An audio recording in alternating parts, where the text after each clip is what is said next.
Gusto mo bang mag-Taiwan? Tanong ka ng tanong na how to apply. Ayaw mo namang gumalaw-galaw.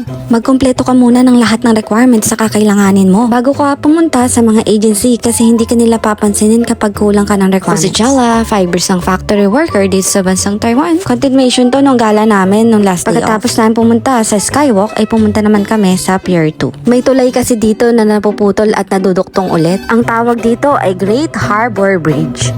Isa ito sa tourist destination dito sa Kaohsiung. Sa dami talaga ng galaan dito sa Kaohsiung ay mapapawaw ka talaga. Sa tour na to ay kasama ko yung mga bagong hired lang sa DMW. Dating nagme-message lang sila sa akin na kung paano ba ang proseso sa Pilipinas pa Taiwan. At ngayon ay kasama ko na sila sa galaan dito sa Taiwan. Habang kami ay namamasyal, napapagkwentuhan din namin kung ano ba yung pinagdaanan nila dyan sa Pilipinas. Agency pinuntahan nila para makarating dito sa Taiwan. At gaano din sila katagal bago makaalis ng Pilipinas. Marami kasing qualification dyan sa Pinas, kaya hirap talaga makapag-apply dito sa Taiwan. May mga discrimination din.